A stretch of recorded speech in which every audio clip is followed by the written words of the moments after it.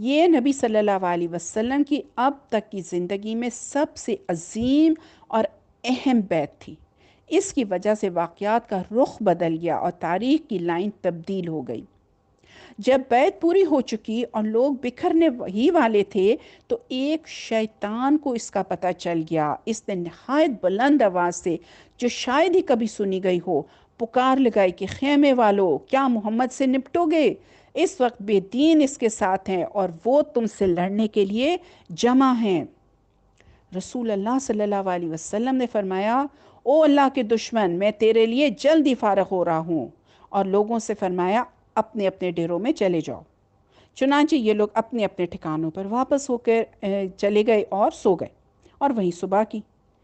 ادھر صبح ہوئی تو قریش نے اس پر احتجاج کے لیے اہل یثرب کے خیموں کا رخ کیا، مگر مشرکین یثرب نے کہا کہ یہ خبر بالکل باطل ہے، ایسی کوئی بات ہوئی نہیں، جبکہ مسلمانوں نے چپ سادے رکھی، یعنی نہ سچ بولا نہ جھوٹ بولا، they just kept quiet۔ چنانچہ قریش نے مشرکین کی بات سچ سمجھی اور نامراد واپس چلے گئے۔ لیکن بعد میں قریش کو یقینی طور پر معلوم ہو گیا کہ یہ خبر صحیح تھی، چنانچہ ان کے سواروں نے تیز رفتاری سے اہل یثرب کا پیچھا کیا اور سعد بن عبادہ اور منذر بن عمر کو ازاخر کے پاس جا لیا، لیکن منذر بن عمر نے انہیں بے بس کر دیا اور نکل بھاگے۔ البتہ سعد پکڑے گئے اور انہیں باندھ کر مارتے اور بال گھسیٹتے ہوئے مکہ لے آئے، لیکن وہاں معتم بن عدی حارث بن حرب نے انہیں چھڑا دیا، کیونکہ وہ ان دونوں کے قافلوں کو مدینہ میں پناہ دیا کرتے تھے۔ دیکھیں، ہمیشہ نیکی کام آتی ہے، آپ ہمیشہ لوگوں کے ساتھ نیکی کیا کریں، اللہ ضرور بدلہ نیکی کا نیکی سے ہی دیتے ہیں۔ ادھر انصار نے ارادہ کیا کہ مکہ پر دھاوا بول دیں، مگر اتنے میں حضرت سعد آتے دکھائی دیے، لہٰذا تمام لوگ بخیریت مدینہ روانہ ہو گئے۔ اچھا، اب یہاں پہ دیکھیں کہ ہمیں کیا پتہ چل رہا ہے شیطان کا رول، کہ معاملات کو خراب کرواتا ہے، وہ کاموں کو مشکل بناتا ہے، فتنے ڈلواتا ہے۔ ایک بہت بڑی حقیقت ہے یہ۔ نبی صلی اللہ علیہ وسلم نے اسی لیے فرمایا کہ اپنے ارادوں کی تکمیل کے لیے رازداری سے کام لو۔ جیسے اس موقع پر رازداری سے کام لیا گیا تھا نا، کیسے رات کے ایک تہائی حصے کے گزرنے کے بعد لوگ اکٹھے ہوئے، سب کام ہو گیا، گھاٹی میں جمع ہوئے، لیکن آخر میں شیطان نے راز کھول دیا۔ آپ دیکھیں کہ جب آپ کوئی کام کرنا چاہتے ہوں، بلند ارادے ہوں، بڑی بڑی آرزوئیں ہوں، نیت بھی بڑی خالص ہو، بالکل سچے ہوں، منصوبہ بندی بھی کر لی ہو، بس اظہار کرنے کی دیر ہے کہ پھر آپ دیکھیں کہ ایک کے بعد ایک رکاوٹیں آئیں گی، کہ یا تو آپ قابو پا لیں گے اور یا پھر آپ پیچھے ہٹ جائیں گے، آئی کانٹ ڈو اٹ۔ اس لیے اول تو کوشش یہ کریں کہ جب تک کام کر نہ لیں دعویٰ نہ کریں، کیونکہ اگر کسی وجہ سے انسان نہ کر پائے تو جھوٹا قرار پاتا ہے نا۔ اور دوسری بات یہ ہے کہ چند مخلص لوگوں تک ہی اپنی بات رکھیں، علل اعلان بات نہ کریں کہ یہ کرنے جا رہا ہوں، وہ کرنے جا رہا ہوں۔ اسی طرح حفاظت کی دعائیں پڑھیں، آیت الکرسی پڑھیں، سورہ البقرہ کی آخری آیات پڑھیں، ان چیزوں کی انتہائی پابندی کریں۔ گھر سے نکلنے کی دعا پڑھیں، واش روم جانے کی دعا پڑھیں، سوتے وقت کے اذکار کی پابندی کریں، کیونکہ یہ ساری چیزیں شیطان کے شر سے محفوظ رکھتی ہیں، آپ ایک قلعے میں آ جاتے ہیں۔ میں یہ ساری دعائیں انشاءاللہ ساتھ اس لیسن کے پوسٹ بھی کر دوں گی۔ ورنہ شیطان آپ پر سستی، بزدلی، کاہلی لاتا ہے، طرح طرح کی مشکلات کھڑی کرتا ہے۔ جب آپ کی ذات سے مایوس ہو جاتا ہے تو پھر آپ کے ارد گرد کے لوگوں کے اندر گھس کر آپ کو راہ سے ہٹاتا ہے اور پتہ ہی نہیں چلنے دیتا کہ کہاں سے کہاں چلا گیا۔ ہوش تب آتا ہے جب انسان پوری طرح شیطان کے آگے پچھڑ جاتا ہے۔ خصوصاً دین کا کام کرنے والے شیطان کو اپنا دشمن سمجھیں۔ قل پڑھیں، قل پڑھنا ویری ویری امپورٹنٹ ہے۔ شیطان غیر اہم چیزوں کو اہم بنا دیتا ہے۔ شیطان کوئی راستہ نہیں چھوڑتا، جو بھی اللہ کے قرب کا ذریعہ ہے اس سے ہٹا دیتا ہے۔ جو جس درجے پہ ہوتا ہے نا، اتنا ہی دور کیا جاتا ہے۔ شیطان کا ایک حربہ کیا ہے؟ سستی دلانا، ہم اور غم دلانا، بخل کروانا، اور کیا کرنا، لوگوں کا خوف دلانا۔ ہمیں دعا بھی کرتے رہنی ہے، بڑی اچھی دعا ہے، اللہم انی اعوذ بک من الہم والحزن والعجز والکسل والجبن والبخل وضلاع الدین وغلبۃ الرجال۔ میں یہ سب آپ لوگوں کو پوسٹ کر دوں گی انشاءاللہ۔ نبی صلی اللہ علیہ وسلم دعاؤں کا بہت اہتمام کرنے کی بہت پابندی کیا کرتے تھے۔ جی آگے اب ہم پڑھتے ہیں مسلمانوں کی ہجرت۔ عقبہ کی اس دوسری بیعت کے بعد عام مسلمانوں نے مدینہ کے لیے ہجرت شروع کر دی، جبکہ بعض صحابہ اس سے پہلے ہی ہجرت کر چکے تھے، اور رسول اللہ صلی اللہ علیہ وسلم کو بھی مسلمانوں کا دار الہجرت دکھلایا جا چکا تھا، اور آپ ان کو اس کی خبر بھی دے چکے تھے۔ آپ صلی اللہ علیہ وسلم نے فرمایا، میں نے دیکھا ہے کہ میں مکہ سے ایک ایسی زمین کی طرف ہجرت کر رہا ہوں جہاں کھجوریں ہیں۔ میرا خیال تھا کہ یمامہ یا ہجر ہے، لیکن وہ مدینہ یثرب تھا۔ اور ایک اور روایت میں آتا ہے کہ حضور پاک صلی اللہ علیہ وسلم نے فرمایا، مجھے تمہارا دار الہجرت دکھلایا گیا۔ وہ ہروں، دو ہروں کے یعنی کہ لاوے کی جو چٹانیں ہیں نا، بلیک چٹانیں، جب چڑھے باہر جا رہے ہوتے ہیں تو وہ نظر بھی آتی ہیں۔ دو ہروں کے درمیان ایک نشیبی زمین، نشیبی ہوتا ہے یعنی کہ نیچے، نشیبی زمین، اب وہ یا تو حجر ہے یا یثرب۔ سب سے پہلے مہاجر ام سلمہ رضی اللہ تعالیٰ عنہ کے شوہر ابو سلمہ مخزومی رضی اللہ تعالیٰ عنہ ہیں۔ وہ بیوی بچے کے ساتھ نکلے، لیکن بیوی کو اس کی قوم نے روک لیا، اور بچے کو ابو سلمہ کے گھر والوں نے ماں سے چھین لیا۔ اور پھر کیا ہوا کہ ابو سلمہ تنہا مدینہ پہنچے۔ یہ بیعت عقبہ سے کوئی 1 سال پہلے کا واقعہ ہے۔ پھر کوئی سال بھر بعد ان لوگوں نے بیوی کو چھوڑ دیا، اور وہ بھی پھر اپنے ہسبینڈ کے پاس آ ملی۔ ان کے بعد عامر بن ربیعہ ان کی بیوی، لیلہ بنت ابی حسمہ اور عبداللہ بن ام مکتوم رضی اللہ تعالیٰ عنہ نے ہجرت کی۔ پھر بیعت عقبہ مکمل ہوئی تو مسلمانوں نے پے در پہ ہجرت کی۔ یہ لوگ قریش کے ڈر سے چپ کے نکلتے تھے، یہاں تک کہ حضرت عمر بن خطاب رضی اللہ تعالیٰ عنہ نے ہجرت کی۔ وہ قریش کو چیلنج کرتے ہوئے ببنگ دہل نکلے، لیکن کسی کو ان کے سامنے آنے کی جرأت نہ ہوئی۔ وہ 20 صحابہ کے ساتھ مدینہ تشریف لائے۔ غیر سارے مسلمانوں نے مدینہ ہجرت کی۔ مہاجرین حبشہ بھی مدینہ آ گئے۔ مکہ میں صرف حضرت ابو بکر صدیق، حضرت علی، سہیب اور زید بن حارثہ رضی اللہ تعالیٰ عنہم باقی رہ گئے، یا پھر وہ کمزور مسلمان جو ہجرت کی طاقت نہیں رکھتے تھے۔ پھر حضرت ابو بکر صدیق نے بھی ہجرت کا قصد کیا، مگر نبی صلی اللہ علیہ وسلم نے فرمایا ذرا رکے رہو، توقع ہے کہ مجھے بھی اجازت دے دی جائے گی۔ حضرت ابو بکر صدیق نے کہا، میرے ماں باپ آپ پر فدا، آپ کو اس کی توقع ہے؟ آپ نے فرمایا ہاں۔ چنانچہ حضرت ابو بکر صدیق رک گئے تاکہ رسول اللہ صلی اللہ علیہ وسلم کے ساتھ سفر کر سکیں۔ ان کے پاس 2 اونٹنیاں تھیں۔ انہیں سفر ہجرت کے لیے ببول کے پتے کھلا کھلا کر خوب تیار کیا۔ دیکھیں 4 ماہ انتظار کی، بھلا کیا وجہ ہوئی؟ ایک تو یہ کہ حجت تمام ہو رہی تھی، پھر یہ کہ یہ کوئی سیاحت کا سفر نہیں تھا، کوئی ٹورزم کا نہیں تھا، کوئی ہالیڈے نہیں تھا کہ لوگ نکلیں۔ وہاں پہ نہ سہولتیں تھیں، سب کچھ چھوڑ کر جا رہے تھے۔ پھر اللہ کا حکم آتا تو ہجرت کرنی تھی۔ 2 طرح کی اب یہاں پہ تیاریاں کروائی جا رہی تھیں۔ ایک تو شخصی کہ سوچ سمجھ کر فیصلہ کریں، قریبی رشتہ داروں کو چھوڑ رہے تھے، دوستیاں چھوڑ رہے تھے، محبت کے تعلقات چھوڑ رہے تھے، اپنے رزق کے وسائل چھوڑ رہے تھے، یعنی کہ they were leaving everything behind, they were burning their boats and going۔ اور دوسری بات کیا؟ ایمانی تربیت بھی تھی۔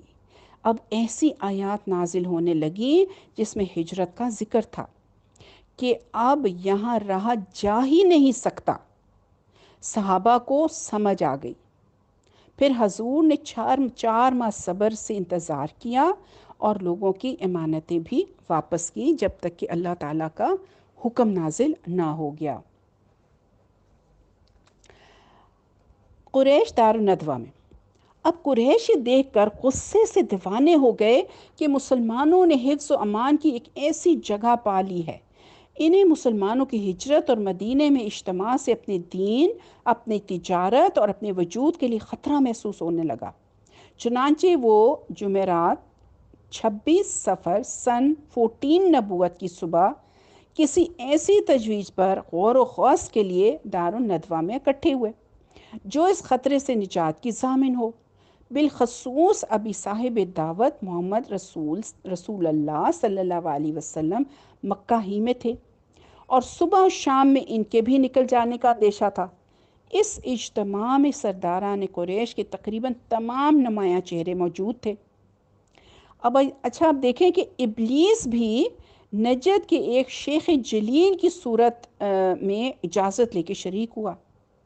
اہل اجتماع کے سامنے اصل قضیہ پیش کیا گیا تو ابو الاسود نے کہا، ہم اسے اپنی زمین سے نکال دیں اور اپنا معاملہ درست کر لیں، پھر ہمیں سے کوئی واسطہ نہیں کہ وہ کہاں گیا۔ شیخ نجدی نے کہا، تم دیکھتے نہیں اس کی باتیں کتنی عمدہ ہیں، اس کے بول کتنے میٹھے ہیں۔ یہ شیطان تھا جو بول رہا، ابلیس۔ مزید بنا وہ کس طرح لوگوں کا دل جیت لیتا ہے، لہٰذا جب وہ یہاں سے نکلے گا تو کچھ تعجب نہیں کہ وہ عرب کے کسی قبیلے کے ہاں ٹھہرے اور لوگ اس کے گرد اکٹھے ہو جائیں، پھر وہ ان کی مدد سے تمہارے علاقے ہی میں تم پر چڑھ دوڑے اور تمہارے ساتھ جیسا سلوک چاہے کرے۔ کوئی اور تجویز سوچو۔ اس پر ایک اور ان کا جو بندہ تھا اس نے کہا کہ اسے قید کر دو اور باہر سے دروازہ بند کر دو، یہاں تک کہ اس کا بھی وہی انجام ہو جو اس سے پہلے موت کی شکل میں دوسرے شعراء کا ہو چکا ہے۔ اب سب اپنی اپنی وہ تجویز پیش کر رہے ہیں نا۔ تو نجدی نے کہا، شیخ نجدی نے کہا، واللہ اگر تم لوگوں نے اسے قید کر دیا تو یہ بات اس کے ساتھیوں تک ضرور پہنچ جائے گی، اور وہ اسے اپنے باپ اور بیٹوں سے بھی بڑھ کر مانتے ہیں، لہٰذا کچھ بعید نہیں کہ وہ دھاوا بول کر اس کو تمہارے قبضے سے نکال لے جائیں، پھر اس کی مدد سے اپنی تعداد بڑھا کر تمہیں مغلوب کر لیں، لہٰذا کوئی اور تجویز سوچو۔ اب جناب طاغوت اکبر، وہ کون ہے؟ ابو جہل، اس نے کیا کہا؟ کہتا ہے، اس کے بارے میں میری ایک رائے ہے، میں دیکھتا ہوں کہ اب تک تم لوگ اس پر نہیں پہنچے۔ وہ رائے یہ ہے کہ ہم ہر قبیلے سے ایک مضبوط صاحب نسب اور بانکا جوان منتخب کریں، پھر ہر ایک کو ایک تیز تلوار دیں، اس کے بعد سب کے سب اس شخص کا رخ کریں اور اسے اس طرح یک بارگی تلوار مار کے قتل کر دیں جیسے ایک ہی آدمی نے تلوار ماری ہو۔ استغفر اللہ۔ اور اس طرح ان کا خون سارے قبائل میں بکھر جائے گا اور عبد مناف سارے قریش سے جنگ نہ کر سکیں گے، اس لیے دیت یعنی خون بہا لینے پہ راضی ہو جائیں گے اور وہ ہم انہیں دے دیں گے۔ شیخ نجدی نے کہا، یہ ہے بات جو اس جوان نے کہی، رائے تو یہی ہے، دیگر ہیچ یعنی کہ دیگر کوئی باتیں جو ہیں وہ دے نتھنگ۔ اہل اجتماع نے بھی یہی رائے پاس کی اور اٹھ کر اس کی تنفیذ کی تیاریوں میں مصروف ہو گئے۔ اب ہم دیکھتے ہیں کہ نبی صلی اللہ علیہ وسلم کی مدینہ کی طرف ہجرت۔ اب قریش کی تدبیر اور اللہ تعالیٰ کی تدبیر، اس قسم کے اجتماع یعنی کہ جو دارالندوہ میں ہوا تھا کا مزاج ہی ہوتا ہے کہ وہ انتہائی رازدارانہ طور پہ ہو، کیونکہ اس میں قتل کرنے کے فیصلے ہو رہے ہوتے ہیں نا، تو ظاہری سطح پر کوئی ایسی حرکت پیش نہ آئے جو روزمرہ کے خلاف اور عام عادت سے مختلف ہو، کہ کوئی شخص سازش اور خطرے کی بو نہ سونگھ لے اور کسی کے دل میں یہ بات بھی نہ گزرے کہ یہ خاموشی کسی شر کا پیش خیمہ ہے۔ یہ قریش کا مکر تھا، لیکن انہوں نے یہ مکر اللہ سبحانہ و تعالیٰ کے مقابلے میں کیا، اس لیے انہیں اللہ نے اس طرح نامراد کیا کہ وہ سمجھ بھی نہ سکے۔ چنانچہ حضرت جبریل علیہ السلام نازل ہوئے، نبی صلی اللہ علیہ وسلم کو قریش کی سازش کی خبر دی، ہجرت کی اجازت دی، نکلنے کا وقت مقرر کیا، یعنی کہ پوری پلاننگ وہاں سے آ رہی ہے، نکلنے کا وقت مقرر کیا اور قریش کے مکر کو رد کرنے کا پروگرام بنایا۔ چنانچہ فرمایا، جس بستر پر آپ سویا کرتے ہیں آج کی رات اس بستر پر نہ سوئیں۔ ادھر ٹھیک دوپہر کے وقت جب لوگ اپنے اپنے گھروں میں آرام کرتے تھے، رسول اللہ صلی اللہ علیہ وسلم حضرت ابو بکر صدیق کے گھر تشریف لے گئے۔ اچھا پہلے یہ دیکھیں، یہ سارا کچھ جو ہے نا فرسٹ پارٹ آف پلان ہے۔ اللہ نے مکر کو رد کرنے کا طریقہ بنایا، تو ہمیں اس سے لیسن کیا ملتا ہے کہ اپنے آپ کو کسی کام کے کرنے کے لیے پلاننگ کرنی چاہیے۔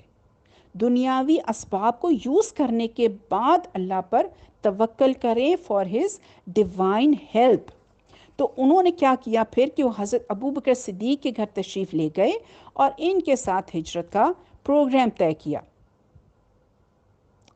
اب یہاں پہ بھی دیکھیں ہمیں پتہ چلتا ہے کہ کسی کام کرنے کے لیے مخلص دوست اور ساتھی چاہیے ہوتے ہیں۔ تو انہوں نے چنانچہ دونوں سواریوں کا سامان نہایت تیزی کے ساتھ تیار کیا گیا، اور عبداللہ بن عریقۃ لیثی سے جو ابھی تک دین قریش ہی پر تھے یہ بات طے کی اور اس کا عہد و پیمان لیا کہ وہ اجرت پر ان کو مدینہ لے جائیں گے۔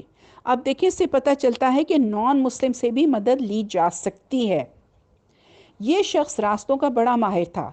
اسے کہہ دیا گیا کہ وہ 3 رات کے بعد جبل سور کے پاس آئے، اور اس کے بعد رسول اللہ صلی اللہ علیہ وسلم واپس آ کر اپنے روزمرہ کے کام میں حسب عادت اسی طرح لگ گئے کہ کسی کو محسوس تک نہ ہوا کہ قریش کی قرارداد سے بچنے کے لیے آپ صلی اللہ علیہ وسلم ہجرت کی یا کسی اور کام کی تیاری کر رہے ہیں۔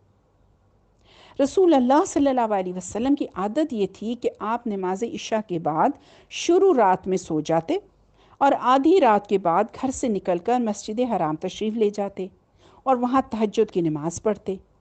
اس رات آپ صلی اللہ علیہ وسلم نے حضرت علی رضی اللہ تعالیٰ عنہ کو اپنے بستر پہ سلا دیا اور بتلایا کہ تمہیں کوئی ذکر نہ پہنچے گی۔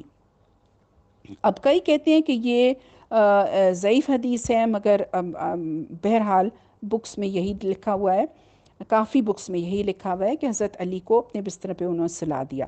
چنانچہ جب عام لوگ سو گئے اور رات پرسکون ہو گئی تو سازشی لوگوں نے چپکے سے آ کے رسول اللہ صلی اللہ علیہ وسلم کا گھر گھیر لیا۔ حضرت علی بن ابو طالب رضی اللہ تعالیٰ عنہ کو آپ صلی اللہ علیہ وسلم کے بستر پر آپ کی سبز حضرمی چادر اوڑھ کر سوئے ہوئے دیکھا تو سمجھا کہ محمد صلی اللہ علیہ وسلم ہے۔ چنانچہ وہ غرور اور تکبر سے مٹکنے لگے اور آپ کی گھات میں بیٹھ گئے، یعنی کہ they were very happy کہ بس اب ہم نے پکڑ لیا ان کو، کہ جب آپ اٹھیں گے اور باہر نکلیں گے تو آپ پر ٹوٹ پڑیں گے۔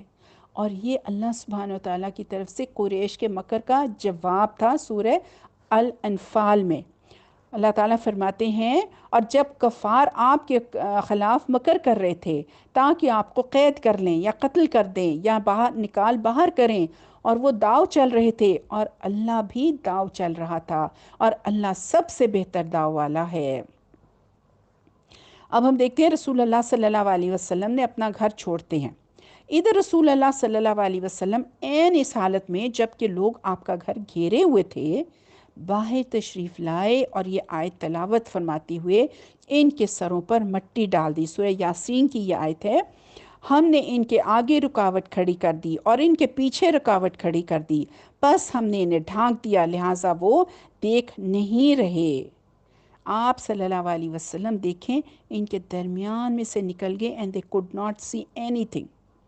چنانچہ اللہ تعالیٰ نے ان کی نگاہیں سلب کر ڈالیں اور وہ آپ کا مطلق احساس نہ کر سکے۔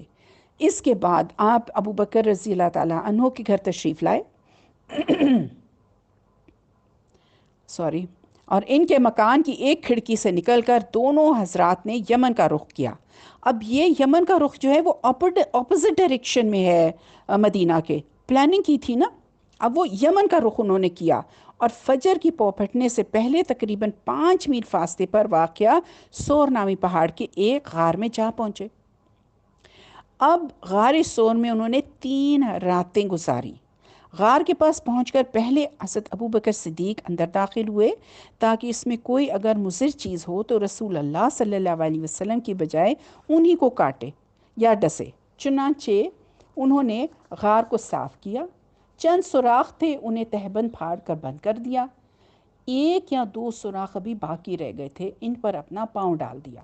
پھر رسول اللہ صلی اللہ علیہ وسلم اندر تشریف لائے اور حضرت ابو بکر صدیق کی گود میں سر رکھ کر سو گئے۔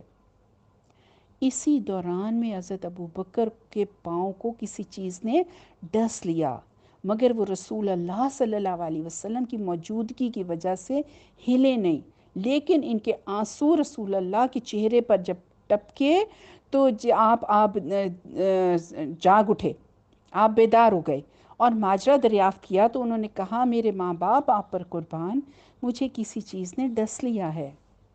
آپ دیکھیں کہ یہ سب کچھ کیوں ہو رہا تھا؟ اللہ تعالیٰ چاہتے تو ان کو کوئی چیز نہ ڈستی، مگر اس میں بڑی حکمت ہے اور ہمارے لیے سیکھنے کے بڑے سبق ہے۔ بعض اوقات اللہ کے راستے میں تکلیفوں سے گزرنے پر جو درجات بلند ہوتے ہیں نا، وہ صرف عبادات سے نہیں ہو سکتے۔ دین کا راستہ، صراط مستقیم کا راستہ ڈیفیکلٹ تو ہے مگر بہت اجر والا ہے۔ اور دوسرا دیکھیں کہ he was his best friend, حضرت ابو بکر صدیق واز ہز بیسٹ فرینڈ۔ آج کل کے زمانے میں ہم دیکھتے ہیں کہ جب بیسٹ فرینڈز ہو جائے نا تو they think they have a license to talk to you in any way they want to, مثلاً تمیز کے دائرے سے وہ نکل جاتے ہیں، بلکہ اگر تمیز سے بات کرو تو وہ آگے سے کہتے ہیں why are you being so formal, be natural. مگر یہاں پہ دیکھیں کہ he is his best friend also, اور بات کس طرح کر رہے ہیں، میرے ماں باپ آپ پر قربان، مجھے کسی چیز نے ڈس لیا ہے۔ اس پر نبی صلی اللہ علیہ وسلم نے لعاب و دہن لگایا اور تکلیف جاتی رہی۔ غار میں دونوں حضرات 3 رات چھپے رہے۔ اس دوران میں حضرت ابو بکر صدیق کے صاحبزادے عبداللہ بھی یہیں رات گزارتے تھے۔ وہ گہری سوجھ بوجھ کے مالک، سخن و فہم نوجوان تھے۔ وہاں سے سویرے نکل کر اس طرح قریش کے درمیان صبح کرتے گویا مکہ ہی میں رات گزاری تھی۔ پھر وہ قریش کی تدبیریں اور خبریں سنتے اور جب رات کی تاریکی گہری ہو جاتی تو ان خبروں کو لے کر غار میں پہنچ جاتے، کیونکہ اور کوئی میڈیا سروس نہیں نہ تھی، واٹس ایپ نہیں تھا کہ یہاں سے وہ واٹس ایپ کرتے اور ان کو۔ اچھا میں نا آپ سے یہ کہنا چاہ رہی تھی کہ اپنے آپ کو اس ایرا میں لے جایا کریں، جب لیسن شروع ہوتا ہے نا کوشش کیا کریں آپ اس ایرا میں چلے جائیں، پھر you will enjoy it more. اب امیجن کریں اس قبر کا، اس غار کا حال۔ کبھی تصویر آپ نے دیکھی ہو، مجھے اگر ملے گی تو میں لگاتی ہوں، اس غار میں کس طرح وہ لوگ رہے 3 راتیں، اور ابھی دیکھیں کہ کھاتے پیتے کیا تھے۔ ادھر حضرت ابو بکر نے جو غلام تھے عامر بن فہیرہ بکریاں چراتے رہتے، اور جب رات کا ایک حصہ گزر جاتا تو ان بکریوں کو لے کر ان کے پاس پہنچ جاتے۔ اس طرح دونوں حضرات آسودہ ہو کر دودھ پی لیتے۔ That was their only meal۔ پھر صبح تڑکے ہی عامر بن فہیرہ بکریاں ہانک کر چل دیتے اور انہیں عبداللہ بن ابو بکر کے قدموں کے نشان پر لے جاتے تاکہ وہ نشانات مٹ جائیں۔ آپ سوچیں میری بہنوں، پلیز یہ سوچیں کہ کتنی مشکلات ان کو پڑی۔ ہماری تو 1 گھنٹہ بجلی چلی جائے تو ہم کی مصیبت میں پڑ جاتے ہیں، یو پی ایس خراب ہو گیا، یہ ہو گیا ہے۔ سوچیں وہ کن مشکلات میں تھے، کس طرح انہوں نے سفر کر کر کر کے تو ان کے کتنے اللہ تعالیٰ نے درجے بلند کیے، اور ہمیں پیغام پہنچانے کے لیے ہی سفرڈ سو مچ۔ باقی رہے قریش تو ان کے جوان رسول اللہ صلی اللہ علیہ وسلم کے بیدار ہونے کے انتظار میں گھر گھیر کر بیٹھے رہے یہاں تک کہ صبح ہو گئی، اور جب صبح ہوئی حضرت علی رضی اللہ تعالیٰ عنہ آپ کے بسترے سے اٹھے تو ان کے ہاتھوں کے طوطے اڑ گئے۔ انہوں نے حضرت علی سے آپ کے بارے میں پوچھا۔ حضرت علی نے کہا مجھے معلوم نہیں۔ اس پر انہوں نے حضرت علی کو مارا اور گھسیٹ کر خانہ کعبہ لے گئے۔ کچھ دیر قید بھی رکھا لیکن بے فائدہ۔ اس کے بعد وہ حضرت ابو بکر صدیق کے گھر آئے اور ان کی صاحبزادی حضرت اسماء رضی اللہ تعالیٰ عنہا سے ان کے بارے میں دریافت کیا۔ حضرت اسماء نے کہا مجھے معلوم نہیں۔ اس پر خبیث ابو جہل نے ایسا چانٹا مارا کہ ان کے کان کی بالی گر گئی. کہتے ہیں کہ she was pregnant at that time, اور ان کے جو بیبی بھی ہوا تھا وہ رستے میں ہی ہوا تھا ہجرت جب وہ کر رہی تھی. پھر انہوں نے ہر جانب تلاش شروع کر دی اور اعلان کیا کہ جو کوئی ان دونوں کو زندہ یا مردہ حاضر کرے اسے ہر ایک کے بدلے 100 اونٹ انعام دیے جائیں گے. دیکھیں کتنا بڑا انعام انہوں نے پیش کیا کہ یہ سن کر تو آئی ایم شیور ہر ایک آپ صلی اللہ علیہ وسلم کو ڈھونڈنے میں لگ گیا. اب یہ ہوا کہ تلاش کرنے والے غار کے دہانے تک جا پہنچے، اس قدر قریب آ کر، اس قدر قریب کہ اگر کوئی شخص سر نیچا کرتا اور اپنا پاؤں دیکھتا تو انہیں بھی دیکھ لیتا. اس صورتحال سے رسول اللہ صلی اللہ علیہ وسلم کے بارے میں حضرت ابو بکر صدیق کو سخت غم ہوا. اس صورتحال میں تو آپ صلی اللہ علیہ وسلم نے کیا فرمایا؟ آپ صلی اللہ علیہ وسلم نے فرمایا، ابو بکر، ایسے 2 آدمیوں کے بارے میں تمہارا کیا خیال ہے جن کا تیسرا اللہ ہے؟ غم نہ کرو، یقیناً اللہ ہمارے ساتھ ہے. یعنی شدید خوف کا عالم بھرا ہوا تھا اس رات میں. اب میں کلائمیکس پہ لیسن ختم کر رہی ہوں. انشاءاللہ تعالی نیکسٹ لیسن میں ہم کنٹینیو رکھیں گے بشرط زندگی. ربنا تقبل منا انک انت السمیع العلیم وتب علینا انک انت التواب الرحیم. سبحانک اللہم وبحمدک نشہد ان لا الہ الا انت نستغفرک ونتوب الیک. السلام علیکم ورحمۃ اللہ وبرکاتہ. تجلیات نبوت لیسن نمبر 16. نحمده ونصلي على رسوله الكريم اما بعد فاعوذ بالله من الشيطان الرجيم بسم الله الرحمن الرحيم. رب اشرح لي صدري ويسر لي امري واحلل عقدة من لساني يفقهوا قولي. ربي زدني علما اللهم فقهنا في الدين. اللهم انا نسألك علما نافعا وعملا متقبلا ورزقا طیبا وشفاء من کل داء. آمین یا رب العالمین. السلام علیکم ورحمۃ اللہ وبرکاتہ.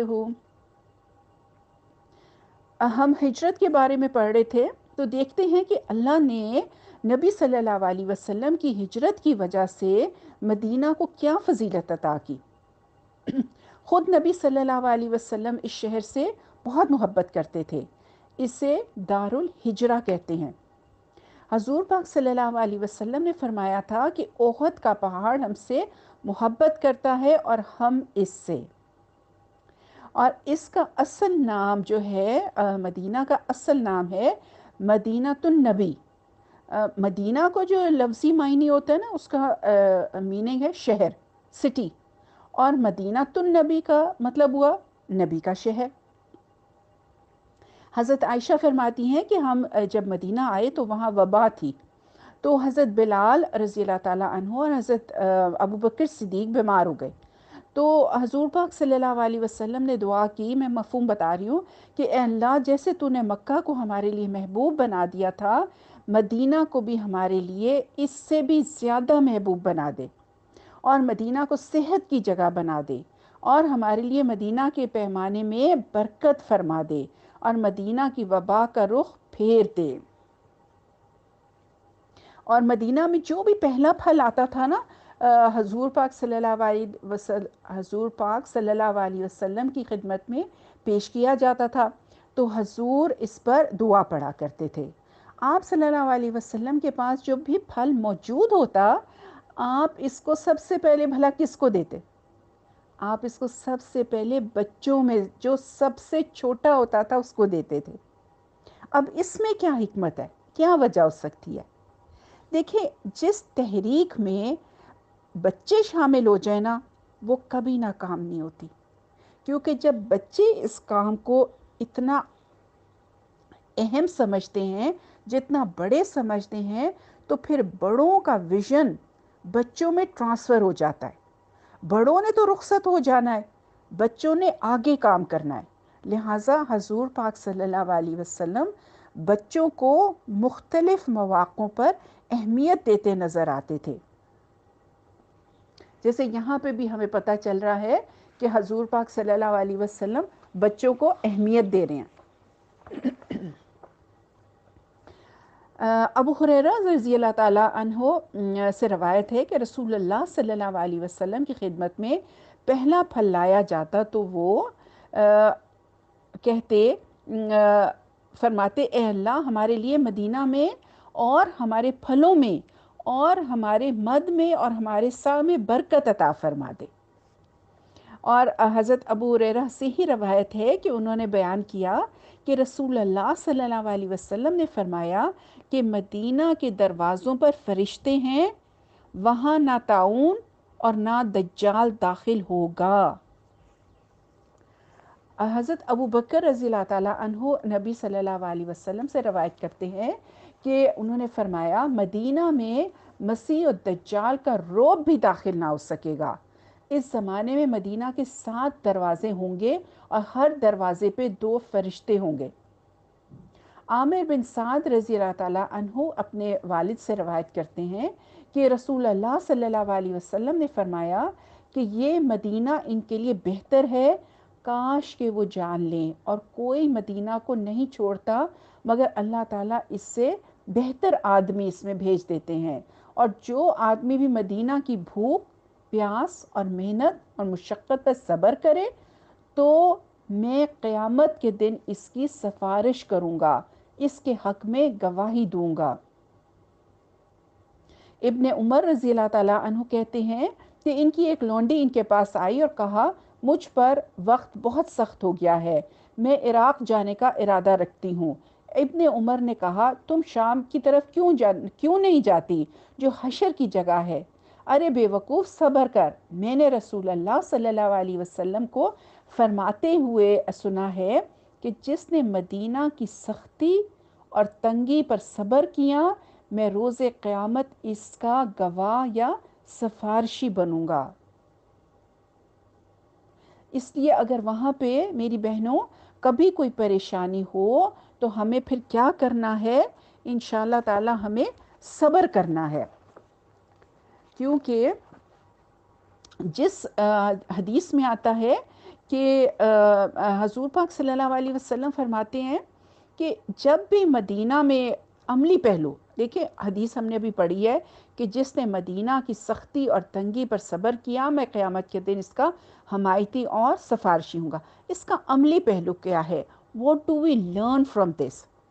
کہ جب بھی مدینہ میں جائیں، دیکھیں عمرہ کرنے جاتے ہیں، حج کرنے جاتے ہیں تو وہاں پہ ہمیں پرابلمز ہو ہی جاتی ہیں، ہے نا؟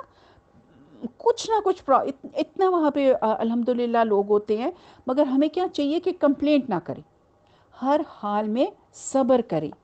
دیکھیں جب مصیبت سر پر پڑی ہوتی ہے نا تو ہمیں ان کی حکمت سمجھ نہیں آتی، اور ہم ان کو مصیبت سمجھ کر ہر ایک سے گلا شکوہ کر رہے ہوتے ہیں اور اس پر روتے رہتے ہیں، حالانکہ وہ بھی اللہ کی طرف سے ایک بلیسنگ ہوتی ہے۔ اللہ بندے کو ایک خاص سچویشن میں رکھتا ہے تاکہ اس کے ذریعے سے نہ دیکھے جانے والے، نہ نظر آنے والے فائدے اور اللہ کے وعدوں پر یقین کرے، اور پھر اس یقین سے کیا ہوگا؟ اس کے انشاءاللہ درجات بلند ہوں گے۔ نہ صرف آخرت میں درجات بلند ہوتے ہیں بلکہ دنیا میں بھی انسان کے اندر مزید علم و حکمت آتی ہے۔ انسان کو بہت سی ایسی چیزیں سمجھ نہیں آتی جو اس مصیبت یا مشکل کے بغیر آ ہی نہیں سکتی ہیں۔ تو اس لیے یہ قاعدہ یاد رکھیں مائی سسٹرز کہ جس وقت تکلیف آئے تو اس وقت پوری انرجی اس پر لگا دیں کہ میں اس وقت پازیٹیو کیسے رہوں، مثبت کیسے رہوں، اور اس شر کے اندر خیر کو میں کیسے دیکھوں، اس درد کے اندر بھلائی اور فائدہ کون سا ہے۔ کیونکہ چیزیں جو سامنے نظر آ رہی ہوتی ہیں نا وہ ویسی نہیں ہوتی، ان کے پیچھے کوئی اور مقصد ہوتا ہے جو اس وقت ہمیں نظر نہیں آتا۔ لہٰذا جس معاملے میں صبر کے لیے کہا گیا اس پر صبر کریں، اور اس کا یہ مطلب نہیں کہ دعا نہ کریں، علاج نہ کریں، تکلیف دور نہ کریں۔ دیکھیں جب تکلیف آتی ہے تو دعاؤں میں بھی کثرت ہو جاتی ہے، اور جب دعاؤں میں کثرت ہو جاتی ہے تو اس کا کیا فائدہ ہوتا ہے کہ دنیا میں تکلیف دور ہو جاتی ہے یا پھر آخرت کے لیے اجر جمع ہو جاتا ہے انشاءاللہ۔ چلیں اب ہم لیسن شروع کرتے ہیں۔ پیج نمبر 172 مدینے کی راہ میں ہم پڑھ رہے تھے کہ حضرت ابوبکر صدیق اور حضور پاک صلی اللہ علیہ وسلم جو تھے وہ غار میں تھے، مگر وہاں پہ انہوں نے کیا کہا تھا؟ ابو بکر ایسے دو آدمیوں کے بارے میں تمہارا کیا خیال ہے جن کا تیسرا اللہ ہے، غم نہ کرو، یقیناً اللہ ہمارے ساتھ ہے۔ اب ہم دیکھتے ہیں مدینہ کی راہ میں سوموار کی رات ربیع الاول سن 1 ہجری کی چاند رات رہنما عبداللہ بن اریقط لیثی وعدے کے مطابق سواریاں لے کر جبل سور کے دامن میں آیا، اور رسول اللہ صلی اللہ علیہ وسلم اور حضرت ابو بکر رضی اللہ تعالیٰ عنہ نے کوچ فرمایا۔ ان کے ساتھ عامر بن فہیرہ بھی تھے۔ رہنما پہلے جنوب کی جانب یمن کے رخ پہ دور تک چلا گیا، پھر مغرب کی طرف مڑا اور ساحل سمندر کا رخ کیا۔ دیکھیں وہ بھی ایک ڈیفرنٹ راستے سے نکلے۔ ساحل کے قریب پہنچ کر شمال کی طرف مڑ گیا اور ایک ایسے راستے پہ چلا جس پر شاذ و نادر ہی کوئی چلتا تھا۔ اس رات بھر اور پھر آدھے دن تک مسلسل سفر جاری رہا۔ جب راستہ خالی ہو گیا تو نبی صلی اللہ علیہ وسلم نے ایک چٹان کے سائے میں استراحت فرمائی اور ابو بکر رضی اللہ تعالیٰ عنہ نے گرد و پیش کا جائزہ لیا۔ اس دوران ایک چرواہا آیا، ابو بکر صدیق نے اس سے دودھ دہوایا اور نبی صلی اللہ علیہ وسلم بیدار ہوئے تو آپ کو اتنا دودھ پلایا کہ جی خوش ہو گیا، پھر وہاں سے آگے چل پڑے۔ غالباً دوسرے دن ام معبد کے خیمے سے گزر ہوا۔ یہ قدید کے اطراف میں مسلل کے باس ہوا کرتی تھی۔ مشلل مکہ سے 130 کلومیٹر دور ہے۔ آپ صلی اللہ علیہ وسلم نے پوچھا کیا تمہارے پاس کچھ ہے؟ اس نے میزبانی سے معذرت کی اور بتلایا کہ بکریاں دور دراز گئی ہوئی ہیں۔ ادھر خیمے کے ایک گوشے میں ایک بکری تھی جسے کمزوری نے ریور سے پیچھے چھوڑ رکھا تھا اور اس میں دودھ کا ایک قطرہ بھی نہ تھا۔ رسول اللہ صلی اللہ علیہ وسلم نے اجازت لے کر اسے دوہا تو اس نے اس قدر دودھ دیا کہ ایک بڑا سا برتن بھر گیا جسے پوری ایک جماعت بمشکل اٹھا سکتی تھی۔ پھر آپ نے ام معبد کو پلایا اور آسودہ ہو گئی، اور اپنے ساتھیوں کو پلایا، وہ بھی آسودہ ہو گئے، تو خود پیا اور دوبارہ دوہ کے برتن بھر دیا اور اسے ان کے پاس ہی چھوڑ کر روانہ ہو گئے۔ ان کا شوہر جب آیا تو دودھ دیکھ کر اسے تعجب ہوا۔ دریافت کیا تو انہوں نے پوری بات بتائی اور نبی صلی اللہ علیہ وسلم کا سراپا سر سے پاؤں تک اور گفتگو کے طور اتوار نہایت باریکی سے بیان کیے۔ اس پر وہ بول اٹھے کہ یہ تو واللہ صاحب قریش ہے، میرا ارادہ ہے کہ آپ کا ساتھ اختیار کروں اور کوئی راستہ ملا تو ایسا ضرور کروں گا۔ تیسرے روز صبح اہل مکہ نے ایک آواز سنی جو زیریں مکہ سے شروع ہوئی اور بالائی مکہ سے گزر کر نکل گئی۔ لوگوں نے اس کا پیچھا کیا مگر صاحب آواز کو نہ دیکھا۔ وہ کہہ رہا تھا، اللہ جو لوگوں کا پروردگار ہے ان دو رفیقوں کو بہترین جزا دے جو ام معبد کے خیمے میں نازل ہوئے۔ وہ دونوں خیر کے ساتھ اترے اور خیر ہی کے ساتھ روانہ ہوئے، اور جو محمد کا رفیق ہوا وہ کامیاب ہوا۔ ہائے قصی، اللہ نے اس کے ساتھ کتنے بے نظیر کارنامے اور سرداریاں سمیٹ دیں۔ بنو کعب کو ان کی خاتون کی قیام گاہ اور مومنین کی نگہداشت کا پڑاؤ مبارک ہو۔ تم اپنی خاتون سے اس کی بکری اور برتن کے متعلق پوچھو، تم اگر خود بکری سے پوچھو گے تو وہ بھی شہادت دے گی۔ پھر آپ قدید سے آگے بڑھے تو سراقہ بن مالک بن جاشم نے قریش کے اعلان کردہ انعام کی لالچ میں اپنے گھوڑے پر بیٹھ کر آپ صلی اللہ علیہ وسلم اور حضرت ابوبکر صدیق کا پیچھا کیا۔ قریب پہنچا تو گھوڑا پھسل گیا اور سراقہ نیچے آ رہا۔ اس نے اٹھ کر فال گیری کی، تیر دیکھے کہ نقصان پہنچا سکتا ہے یا نہیں۔ تیر وہ نکلا جو ناپسند تھا. وہ فالگیری کرتا تھا، یہ جو ٹیرو کارڈ سمجھ لیں، مگر وہ تیر سے کیا کرتے تھے. لیکن فال بد کی پرواہ کیے بغیر وہ سوار ہو کر اور آگے بڑھا، اور جب اس قدر قریب پہنچ گیا کہ آپ کی قرات سننے لگا تو، اور آپ التفات نہیں فرماتے تھے جبکہ حضرت ابوبکر صدیق بار بار مڑ کے دیکھ رہے تھے، تو اس کے گھوڑے کے اگلے دونوں پاؤں زمین میں دھس گئے. اچھا، یہاں سے ہمیں ایک اور بات بھی پتہ چلتی ہے کہ آپ صلی اللہ علیہ وسلم سفر میں قرآن کی تلاوت بھی کرتے تھے. ٹھیک ہے، یہاں تک کہ اچھا اس کے دونوں گھوڑے کے دونوں پاؤں زمین میں دھنس گئے، یہاں تک کہ گھٹنوں تک جا پہنچے اور وہ گھوڑے سے گر گیا. پھر سراقہ کی ڈانٹ پر گھوڑا اٹھنے لگا تو بمشکل اپنے پاؤں نکال سکا، اور جب وہ سیدھا کھڑا ہوا تو اس کے پاؤں کے نشان سے آسمان کی طرف دھوئیں جیسا غبار اڑ رہا تھا.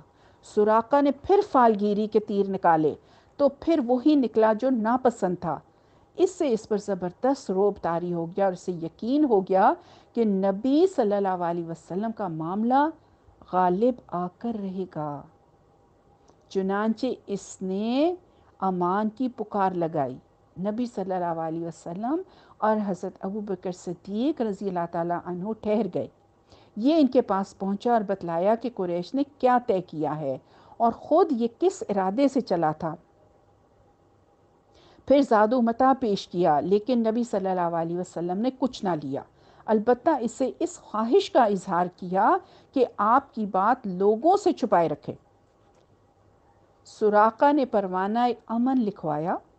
آپ نے عامر بن فہیرہ کو حکم دیا اور انہوں نے ایک چمڑے پر لکھ دیا. پھر سراقہ واپس ہوا اور جو کوئی تلاش و جستجو میں ملا اس سے کہا، میں ادھر کی کھوج خبر لے چکا ہوں، یہاں تمہارا جو کام تھا کیا جا چکا ہے. اور یوں تلاش کرنے والوں کو وہ واپس کر دیا، یعنی کہ جو ان کے پیچھے آ رہے تھے نا ان کو بھی اس نے واپس کر دیا. راستے میں بریدہ بن حسیب اسلمی سے ملاقات ہوئی. ان کے ساتھ ان کی قوم کے 70 یا 80 گھرانے تھے. وہ سب مسلمان ہو گئے. دیکھیں، راستے میں بھی دین کا کام کر رہے ہیں، لوگوں کو مسلمان کر رہے ہیں. اور نبی صلی اللہ علیہ وسلم کے پیچھے عشاء کی نماز پڑھی. بریدہ غزوہ احد کے بعد مدینہ آ گئے تھے. اچھا، اب میں آپ کو حدیث سناتی ہوں. انس بن مالک رضی اللہ تعالیٰ عنہ نے فرمایا، روایت کرتے ہیں کہ حضور پاک صلی اللہ علیہ وسلم نے فرمایا، مدینہ کی طرف جب وہ نکلے تو آپ کے پیچھے سواری پر حضرت ابوبکر صدیق بیٹھے ہوئے تھے. حضرت ابوبکر صدیق بوڑھے ہو گئے تھے اور ان کو لوگ پہچانتے بھی تھے، اور نبی صلی اللہ علیہ وسلم ابھی جوان معلوم ہوتے تھے.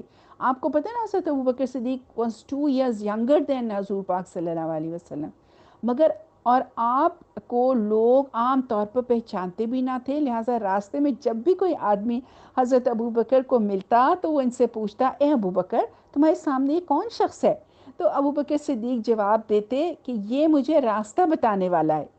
تو وہ سمجھنے والا اس سے مدینہ کا راستہ بتانے والا سمجھتا، حالانکہ حضرت ابوبکر صدیق کی مراد کیا تھی کہ وہ مجھے نیکی کا راستہ بتانے والے ہیں. اچھا جی، مقام ارج میں آپ کا گزر ابو تمیم اوس بن حجر اسلمی کے پاس سے ہوا. اس وقت بعض اونٹوں کے تھکنے کی وجہ سے آپ صلی اللہ علیہ وسلم اور حضرت ابوبکر صدیق ایک ہی اونٹ پر تھے.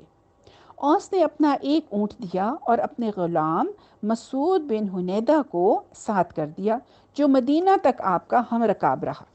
احد کے موقع پر بھی اوس نے مشرکین کی آمد کی خبر اپنے اسی غلام کے ذریعے سے رسول اللہ صلی اللہ علیہ وسلم کو بھجوائی تھی. اوس مسلمان ہو گیا تھا لیکن ارج ہی میں قیام پذیر رہا. وادی ریم میں پہنچے تو حضرت زبیر بن عوام رضی اللہ تعالیٰ عنہ سے ملاقات ہوئی، جو مسلمانوں کے ایک تجارتی قافلے کے ساتھ شام سے واپس آ رہے تھے. انہوں نے رسول اللہ صلی اللہ علیہ وسلم اور حضرت ابو بکر صدیق کو سفید پارچہ جات پیش کیے۔ اب ہم دیکھتے ہیں قبا میں تشریف آوری۔ سوموار 8 ربیع الاول سن 14 نبوت بمطابق سن 1 ہجری کو رسول اللہ صلی اللہ علیہ وسلم قبا میں داخل ہوئے۔ ادھر اہل مدینہ نے جب سے رسول اللہ صلی اللہ علیہ وسلم کی روانگی کی خبر سنی تھی، روزانہ صبح ہی صبح حرہ کی طرف نکل جاتے تھے، اور جب دوپہر سخت ہو جاتی تو پلٹ آتے۔ ایک روز طویل انتظار کے بعد لوگ اپنے اپنے گھروں کو واپس جا چکے تھے کہ ایک یہودی اپنے چھوٹے سے قلعے کی چھت پر کچھ دیکھنے کے لیے چڑھا۔ کیا دیکھتا ہے کہ رسول اللہ صلی اللہ علیہ وسلم اور آپ کے رفقا سفید کپڑوں میں ملبوس چلے آ رہے ہیں۔ اس نے بے خود ہو کر نہایت بلند آواز سے کہا، عرب کے لوگوں، یہ رہا تمہارا نصیب جس کا تم انتظار کر رہے تھے۔ یہ سنتے ہی مسلمان ہتھیار اٹھا اٹھا کر استقبال کے لیے نکل پڑے، اور نبی صلی اللہ علیہ وسلم کی تشریف آوری پر مارے خوشی کے شور برپا ہو گیا۔ اس موقع پر تکبیر کی گونج سنی گئی۔ لوگوں نے حرہ کا رخ کیا اور وہیں پر آپ صلی اللہ علیہ وسلم سے ملاقات کی۔ پھر آپ دائیں جانب مڑ گئے اور قبا میں بنی عمر بن عوف میں قیام کیا۔ قبا میں اترنے کے بعد آپ صلی اللہ علیہ وسلم خاموش بیٹھ گئے۔ اب انصار کا جو آدمی آتا جس نے رسول اللہ صلی اللہ علیہ وسلم کو دیکھا نہ تھا، وہ ابو بکر صدیق ہی کو رسول سمجھ کر انہی کو سلام کرتا، کیونکہ ان کے بالوں میں سفیدی آ چکی تھی۔ جب رسول اللہ صلی اللہ علیہ وسلم پر دھوپ آ گئی اور ابو بکر صدیق نے چادر تان کر آپ پر سایہ کیا، تب لوگوں نے پہچانا کہ یہ رسول صلی اللہ علیہ وسلم ہیں۔ عاجزی دیکھیں، اس سے عاجزی کا پتہ چلتا ہے کہ کتنے حضور پاک صلی اللہ علیہ وسلم عاجزی رکھتے تھے۔ یہ سب سنتیں ہیں میری بہنوں، یہ اپنی ٹو ڈو لسٹ میں لکھ لیں کہ میں نے آج سے عاجزی اختیار کرنی ہے۔ قبا میں رسول اللہ صلی اللہ علیہ وسلم نے کلثوم بن حدم اور رضی اللہ تعالیٰ عنہ اور کہا جاتا ہے کہ سعد بن خمیسہ کے مکان پر قیام فرمایا، اور وہاں 4 دن ٹھہر کر مسجد قبا کی بنیاد رکھی اور اس میں نماز پڑھی۔ 5ویں دن جو جمعے کا دن تھا، اللہ کے حکم سے سوار ہوئے۔ ابو بکر رضی اللہ تعالیٰ عنہ آپ کے پیچھے بیٹھے تھے، اور آپ نے اپنے ننھیال بنو نجار کے پاس پیغام بھجوایا۔ وہ لوگ تلواریں حمائل کیے حاضر ہوئے۔ اس کے بعد ان کی معیت میں آپ نے مدینہ کی جانب کوچ کیا۔ بنو سالم بن عوف کی بستی میں پہنچے تو جمعے کا وقت ہو گیا۔ آپ نے وہیں بطن وادی میں جمعے کی نماز پڑھائی، جس میں 100 آدمی شریک تھے۔ اب ہم مدینے میں داخلے کا طریقہ دیکھتے ہیں۔ جمعے کے دن مدینے کا رخ کیا۔ لوگ استقبال کے لیے امڑ پڑے تھے۔ گھر اور گلی کوچے حمد و تسبیح سے گونج رہے تھے۔ عورتیں اور بچیاں نکل نکل کر کہہ رہی تھیں، ہم پر مدینے کے اطراف سے 14ویں کا چاند طلوع ہوا۔ جب تک اللہ کو پکارنے والا پکارے، ہم پر شکر واجب ہے۔ اے ہم میں بھیجے گئے نبی، آپ واجب الاطاعت دین لے کر آئے ہیں۔ یہ ایک روایت ہے کہ اس طرح ہوا تھا۔ رسول اللہ صلی اللہ علیہ وسلم انصار کے جس محلے سے گزرتے تو لوگ آپ کی اونچنی کی نکیل پکڑ لیتے اور عرض کرتے کہ ہر طرح کا سامان اور ہتھیار و حفاظت فرش راہ ہے، تشریف لائیے۔ مگر آپ کیا فرماتے؟ آپ کہتے اونچنی کو چھوڑ دو، یہ اللہ کی طرف سے مامور ہے، یعنی کہ وہ wherever the اونٹنی sits he will stay there۔ چنانچہ اونٹنی جب اس مقام پر پہنچی جہاں آج مسجد نبوی ہے تو وہ بیٹھ گئی، لیکن آپ صلی اللہ علیہ وسلم نیچے نہیں اترے، یہاں تک کہ وہ اٹھ کر تھوڑی دور آگے گئی، پھر مڑ کر دیکھنے کے بعد پلٹ آئی اور اپنی پہلی جگہ پر دوبارہ بیٹھ گئی۔ آپ اونٹنی سے اترے۔ اب لوگوں نے اپنے اپنے گھر لے جانے کے لیے آپ سے عرض شروع کر دی، لیکن حضرت ابو ایوب انصاری رضی اللہ تعالیٰ عنہ نے جلدی سے آپ کا کجاوا اٹھا لیا اور اپنے گھر لے کر چلے گئے۔ اس پر رسول اللہ صلی اللہ علیہ وسلم فرمانے لگے، آدمی اپنے کجاوے کے ساتھ ہے، البتہ اسد بن زرارہ رضی اللہ تعالیٰ عنہ نے آپ کی اونٹنی کی نکیل پکڑ لی، اس لیے وہ انہی کے پاس رہی۔ ٹھیک ہے، اونٹنی واری اور حضور پاک صلی اللہ علیہ وسلم حضرت ابو ایوب انصاری کے گھر میں رہے۔ ادھر سرداران انصار نے رسول اللہ صلی اللہ علیہ وسلم کی ضیافت میں ایک دوسرے سے بڑھ کر حصہ لیا، چنانچہ ان کی طرف سے روزانہ کئی کھانے تشت پہنچتے۔ کوئی ایسی رات نہ آتی کہ آپ کے دروازے پر 3-4 تشت حاضر نہ ہوں۔ اب دیکھتے ہیں ہم حضرت علی رضی اللہ تعالیٰ عنہ کی ہجرت۔ نبی صلی اللہ علیہ وسلم کے بعد حضرت علی رضی اللہ تعالیٰ عنہ مکے میں 3 روز ٹھہرے رہے۔ اس دوران میں اہل مکہ کی جو امانتیں رسول اللہ کے پاس تھیں انہیں ادا کیا، پھر پیدل چل پڑے اور قباء میں رسول اللہ صلی اللہ علیہ وسلم سے آ ملے۔ ان کا قیام کلثوم بن ہدم کے مقام پر تھا، یعنی کہ دیکھیں مکہ میں تو ساتھ رہتے تھے نا حضرت علی، یہاں پہ الگ مکان میں تھے۔ اب ہم دیکھتے ہیں اہل بیت کی ہجرت۔ جب رسول اللہ صلی اللہ علیہ وسلم مدینہ میں قیام پذیر ہو چکے تو زید بن حارثہ ابو رفاح کو مکہ بھیجا۔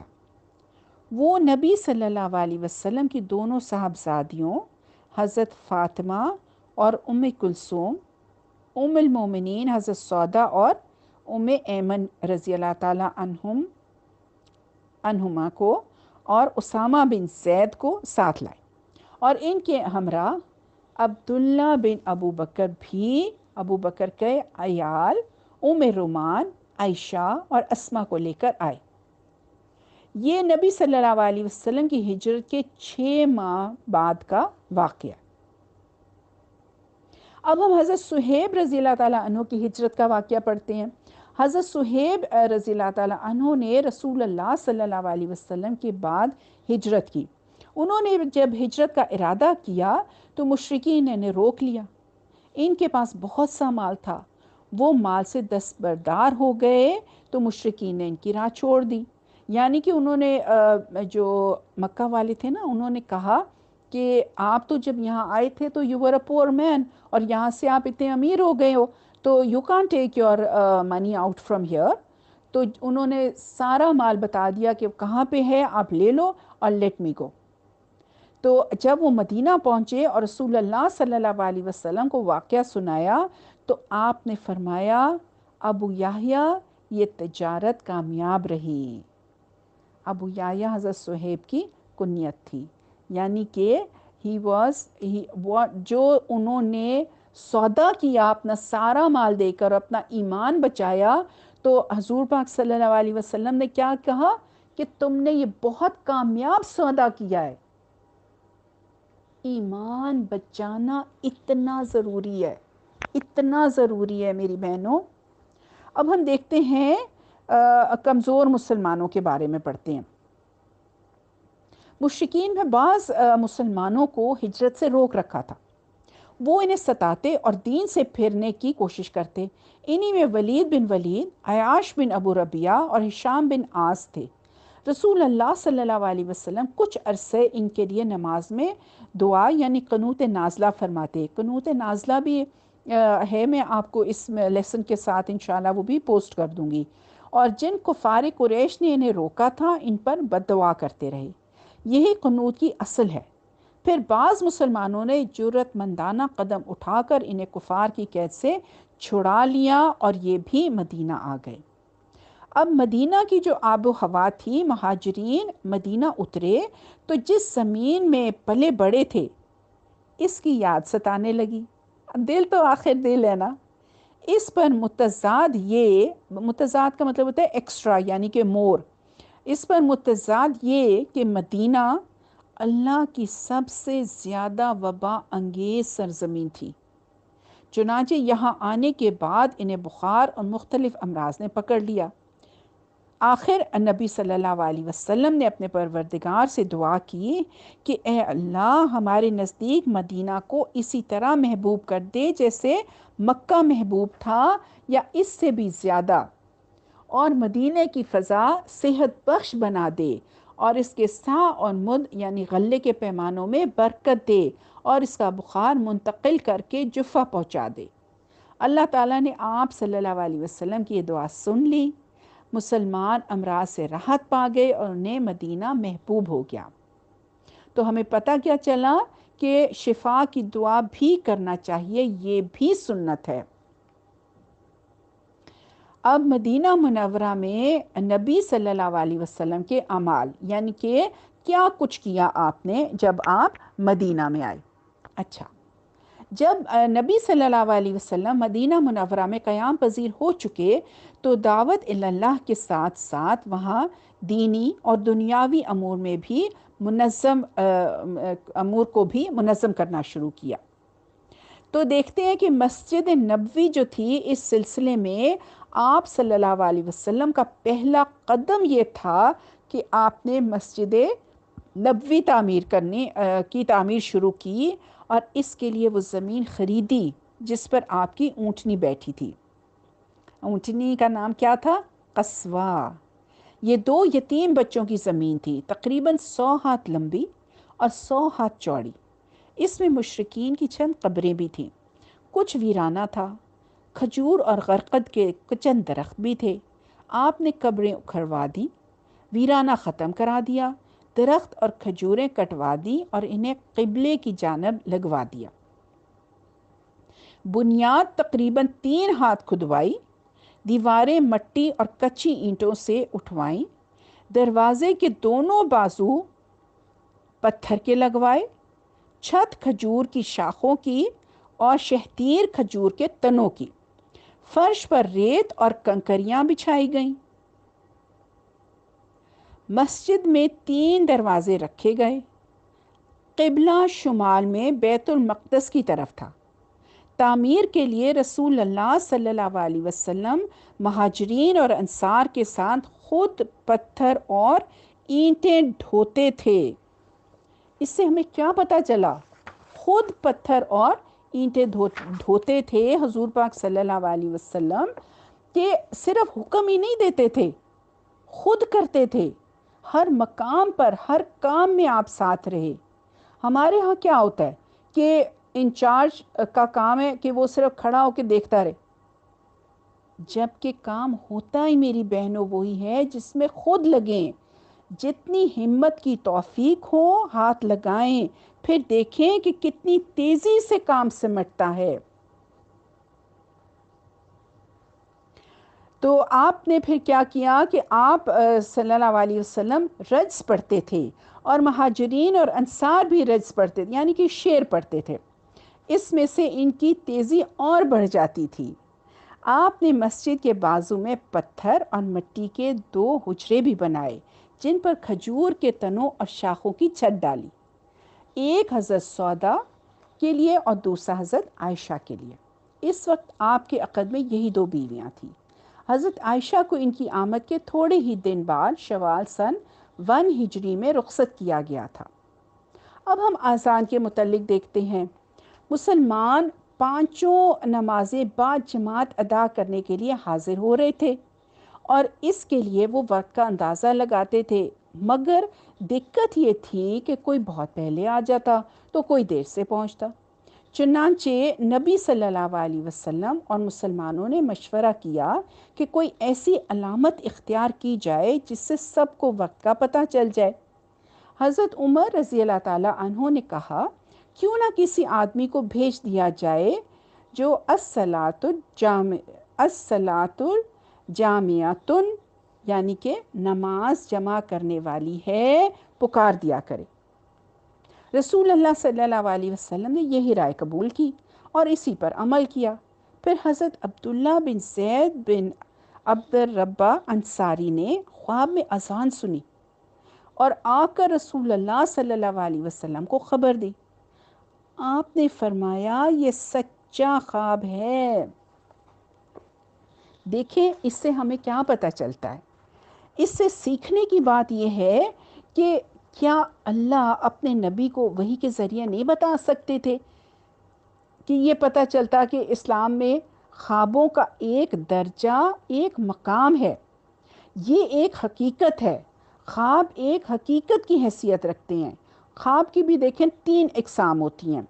ایک قسم جو ہوتی ہے نا وہ سچے خواب ہیں، جو کہتے ہیں کہ نبوت کا 40واں حصہ ہیں۔ نبوت تو ختم ہو چکی ہے، اب صرف مبشرات باقی ہے۔ یہ مبشرات کی قسم کا خواب ہے کہ انہوں نے خواب میں اذان سنی، اللہ نے ان کو خوشخبری دی، انہوں نے آ کر حضور پاک صلی اللہ علیہ وسلم کو بتائی، اللہ تعالیٰ نے ان کو بھی موقع دیا۔ یہ اس بات کی مثال قائم کرنا تھا کہ حضور پاک صلی اللہ علیہ وسلم جب اس دنیا میں نہیں ہوں گے تو بھی اللہ تعالیٰ مسلمانوں کو مختلف طریقوں سے رہنمائی کرتے رہیں گے، اور ان میں سے ایک ذریعہ کیا ہے؟ سچے خواب۔ تو انہوں نے کہا کہ یہ سچا خواب ہے، اور حکم دیا کہ حضرت بلال رضی اللہ تعالیٰ عنہ کو یہ کلمات القاء کیے جائیں، اور بلال پکارتے جائیں، کیونکہ ان کی آواز زیادہ بلند اور سریلی تھی، یعنی کہ ڈپیوٹ کر رہے تھے نا، ہر ایک کا ایک اپنا کام تھا۔ چنانچہ حضرت بلال رضی اللہ تعالیٰ عنہ نے اذان کہی۔ ان کی آواز سن کر حضرت عمر اپنی چادر گھسیٹتے ہوئے آئے اور کہا، واللہ میں نے بھی اسی طرح کا خواب دیکھا ہے۔ اس سے اس خواب کی مزید تائید ہو گئی، اور اسی دن سے یہ اذان اسلام کا ایک شعار بن گئی۔ مہاجرین اور انصار میں بھائی چارہ۔ یہ انصار کا کرم اور ان کی خوبی تھی کہ وہ مہاجرین کو اپنے گھر ٹھہرانے اور ان کی میزبانی کرنے میں ایک دوسرے سے آگے نکل جانا چاہتے تھے۔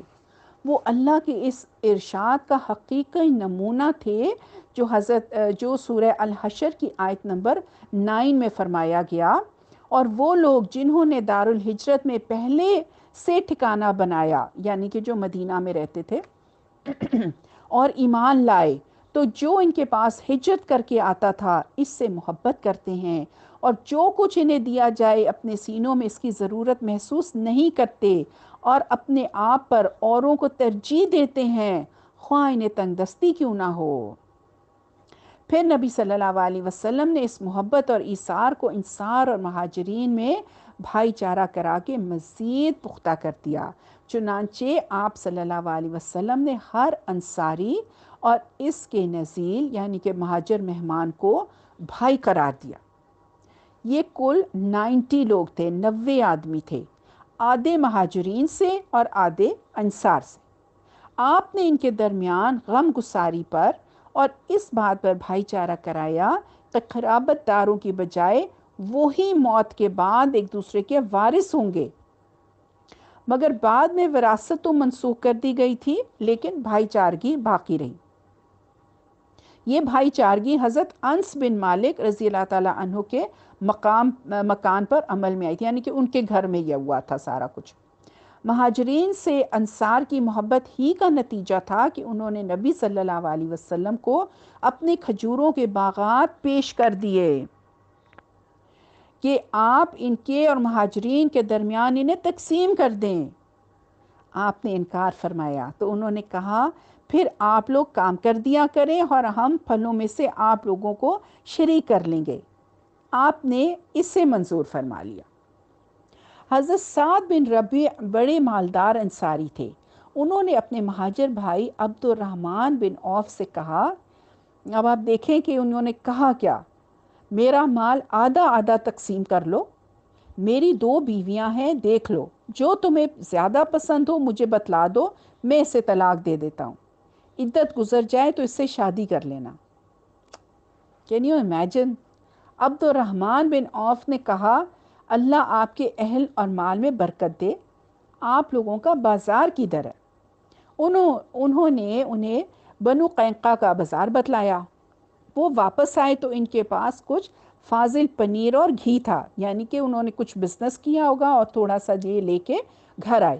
پھر تھوڑے ہی دن گزرے تھے کہ انہوں نے مال بھی کما لیا اور ایک انصار عورت سے شادی بھی کر لی۔ دیکھیں مہاجرین بھی کام میں لگ گئے، اور یہ اللہ اور دین کی خاطر محبت تھی جو مہاجرین اور انصار کے درمیان تھی. یہ ذات سے اوپر اٹھ کر محبت ہوتی ہے میری بہنوں. ہمیں بھی ایک دوسرے سے دین کی خاطر محبت کرنی چاہیے. اب ہم دیکھتے ہیں اسلامی معاشرے اور اسلامی امت کی بنیاد. یہ بھائی چارہ مہاجرین نے ایک فرد اور انصار کے ایک فرد کے درمیان تعلق قائم کرتا تھا. لیکن مسلمان مدینہ آنے کے بعد چونکہ ایک مستقل امت بن چکے تھے، اس لیے ان کی اجتماعی تنظیم کی بھی ضرورت تھی، اور انہیں یہ بھی بتلانا تھا کہ ان کے حقوق و واجبات کیا ہیں، اور ان نکات کی بھی نشاندہی کرنی تھی جو انہیں اوروں سے الگ ایک مستقل امت بنائے. پھر مدینہ میں مسلمانوں کے علاوہ 2 جماعتیں اور بھی تھیں جو عقیدے اور دین، مسالے اور ضروریات اور جذبات اور احساس میں مسلمانوں سے بالکل مختلف تھیں، اور وہ تھے کون؟ مشرکین اور یہود. یعنی کہ نان مسلمز تھے، مشرکین تھے اور یہود تھے. چنانچہ نبی صلی اللہ علیہ وسلم نے ایک عہد و پیمان مسلمانوں کے درمیان کرایا، ٹھیک ہے، بٹوین مسلمز، اور دوسرا عہد و پیمان مسلمانوں اور مشرکین اور مسلمانوں اور یہود کے درمیان کرایا، اور اس بارے میں ایک تحریر بھی لکھوائی جس کے خاص خاص نکات یہ ہیں. اب اس کو میثاق مدینہ کہا جاتا ہے. اس کا فرسٹ پوائنٹ تھا کہ قریش اور یثرب کے مومنین اور مسلمین اور ان کے ماتحت ہو کر ان کے ساتھ ملنے والے اور جہاد کرنے والے بقیہ لوگوں سے الگ ایک امت ہیں. پوائنٹ نمبر 2، ان کی دیت کی ادائیگی اور قیدی کی رہائی اہل ایمان کے درمیان حسب سابق ہوگی، اور یہ فدیہ اور دیت میں اہل ایمان کی مدد کریں گے، یعنی کہ ایک دوسرے کی مدد کریں گے. تھرڈ پوائنٹ ہے، یہ لوگ مفسد، ظالم اور باغی کے خلاف ایک ہاتھ ہو کر اٹھیں گے، چاہے وہ ان کی اپنی اولاد ہی کیوں نہ ہو. پوائنٹ نمبر 4، کوئی مومن کسی مومن کو کافر کے بدلے قتل نہ کرے گا اور نہ کسی مومن کے خلاف کسی کافر کی مدد کرے گا. پوائنٹ نمبر 5، اللہ کا ذمہ ایک ہے، یعنی کہ امان میں، لہٰذا ایک معمولی آدمی کا دیا ہوا ذمہ بھی سارے مسلمانوں پر لاگو ہوگا. پوائنٹ نمبر 6، جو یہود مسلمانوں کے پیروکار ہو جائیں ان کی مدد کی جائے گی اور وہ دوسرے مسلمانوں کی طرح ہوگی. پوائنٹ نمبر 7، مسلمانوں کی صلح ایک ہوگی. پوائنٹ نمبر 8، جو کسی مومن کو قصدن قتل کرے اس سے قصاص لیا جائے گا، سوائے اس صورت کے کہ مقتول کے ولی راضی ہو جائیں، اور اہل ایمان پر ضروری ہے کہ سب قاتل کے خلاف اٹھ کھڑے ہوں. پوائنٹ نمبر 9، کسی مومن کے لیے حلال نہیں کہ کسی ہنگامہ برپا کرنے والے یا بدعتی کی مدد کرے یا اسے ٹھکانہ مہیا کرے. پوائنٹ نمبر 10، اور ان کے درمیان کسی بات میں اختلاف ہو تو اسے اللہ اور اس کے رسول کی طرف لوٹایا جائے گا. اس عہد و پیمان کے علاوہ نبی صلی اللہ علیہ وسلم نے مختلف اوقات اور مواقع پر مسلمانوں سے اسلامی اخوت کا حق بھی بیان فرمایا.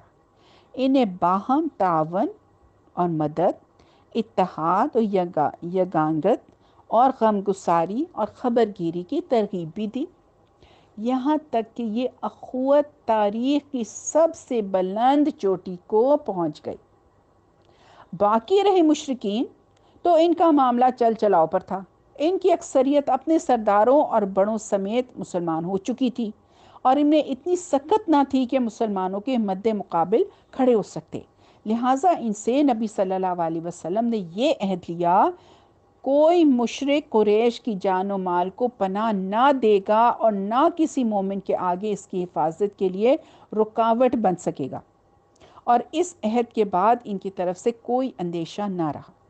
باقی رہے یہود تو ان کے ساتھ نبی صلی اللہ علیہ وسلم نے جو معاہدہ کیا اس کے خاص خاص نکات یہ ہیں. پوائنٹ نمبر 1، یہود مسلمانوں کے ساتھ ایک امت ہوں گے. ان کے لیے ان کا دین اور مسلمانوں کے لیے مسلمانوں کا دین ہوگا. ان کے ذمے ان کا خرچ ہوگا اور مسلمانوں کے ذمے مسلمانوں کا، یعنی کہ وہ انڈیپینڈنٹلی رہیں گے، کوئی پرابلم نہیں، ساتھ رہ سکتے ہیں۔ پوائنٹ نمبر 2، جو طاقت اس معاہدے کے کسی بھی فریق سے جنگ کرے گی یا یثرب پہ حملہ آور ہوگی، سب اس کے خلاف آپس میں تعاون کریں گے اور ہر ایک اپنی جانب کا دفاع کرے گا۔ پوائنٹ نمبر 3، اس معاہدے کے شرکاء کے درمیان خیر خواہی، خیر اندیشی، نیکوکاری کے تعلقات ہوں گے، گناہ کے نہیں۔ پوائنٹ نمبر 4، آدمی اپنے حلیف کے جرم میں نہیں پکڑا جائے گا، یعنی کہ اگر کسی نے جرم کیا ہے تو اس کا فرینڈ نہیں پکڑا جائے گا اس کے جرم کی وجہ سے۔ پوائنٹ نمبر 5، مظلوم کی مدد کی جائے گی۔ پوائنٹ نمبر 6، جب تک جنگ برپا رہے گی یہود بھی مسلمانوں کے ساتھ خرچ برداشت کریں گے۔ پوائنٹ نمبر 7، اس معاہدے کے شرکاء پر یثرب میں ہنگامہ آرائی اور کشت و خون حرام ہوگا۔ پوائنٹ نمبر 8، اور اگر ان میں کوئی ہنگامہ یا جھگڑا برپا ہوا تو اس کا فیصلہ اللہ اور اس کا رسول کریں گے، یعنی کہ فائنل اتھارٹی حضور پاک صلی اللہ علیہ وسلم کو دے دی گئی۔ پوائنٹ نمبر 9، قریش اور ان کے مددگاروں کو پناہ نہیں دی جائے گی۔ پوائنٹ نمبر 10، اور یہ معاہدہ کسی ظالم یا مجرم کے لیے آڑ نہ بنے گا۔ اب اس قرارداد کے ذریعے سے یثرب کے جو سارے لوگ تھے، سارے باشندے، مسلمان، مشرکین اور یہود ایک ہی وحدت کی لڑی میں پرو دیے گئے۔ اب دیکھیں what do we learn from this؟ یہاں ہمیں پتہ یہ چلتا ہے میری بہنوں کہ کسی نان مسلم کے ساتھ کانٹریکٹ کرنا منع نہیں ہے، کانٹریکٹ کیا جا سکتا ہے۔ اور دیکھیں ایک ہے انسانی وحدت کا رشتہ، یہ سب حضرت آدم علیہ السلام کی اولاد ہیں، ہر ایک کی جان اور مال کا احترام کرنا ہے۔ پھر اس میں آگے تقسیم ہو جاتی ہے، کوئی مسلم ہے کوئی کافر، تو ان میں معاہدے مختلف نوعیت کے ہوں گے، ڈیفرنٹ درجوں کے ہوں گے، اور مدینہ اور اس کے اطراف کو ملا کر ایک آزاد خود مختار حکومت قائم ہو گئی جس میں مسلمانوں کا کلمہ نافذ تھا اور جس کے سربراہ حضور پاک صلی اللہ علیہ وسلم تھے۔ دیکھیں رہتے سب تھے مگر رول کس کا تھا؟ حضور پاک صلی اللہ علیہ وسلم کا تھا، یعنی کہ ہمارے رب کا اس پہ رول تھا۔ اس کے ساتھ ہی رسول اللہ صلی اللہ علیہ وسلم اور مسلمان دعوت اللہ کے کام میں سرگرم ہو گئے، چنانچہ آپ صلی اللہ علیہ وسلم مسلمانوں اور غیر مسلمانوں کی مجلس میں تشریف لے جاتے۔ اب بتائیں غیر مسلمانوں کی مجلس میں کیوں جاتے؟ اس لیے جاتے مائی ڈیئر سسٹرز کہ ان کے سامنے کلام اللہ کی آیات تلاوت فرماتے اور اللہ کی طرف ان کو بلاتے، اور جو ایمان لاتا اس کا تزکیہ فرماتے اور اسے کتاب و حکمت سکھاتے۔ یہ کام ہر حال میں وہ کرتے رہے تھے حضور پاک صلی اللہ علیہ وسلم، یہی تو ان کام کے لیے وہ آئے تھے۔ ربنا تقبل منا انک انت السمیع العلیم وتب علینا انک انت التواب الرحیم سبحانک اللہم وبحمدک نشہد ان لا الہ الا انت نستغفرک ونتوب الیک۔ السلام علیکم ورحمۃ اللہ وبرکاتہ۔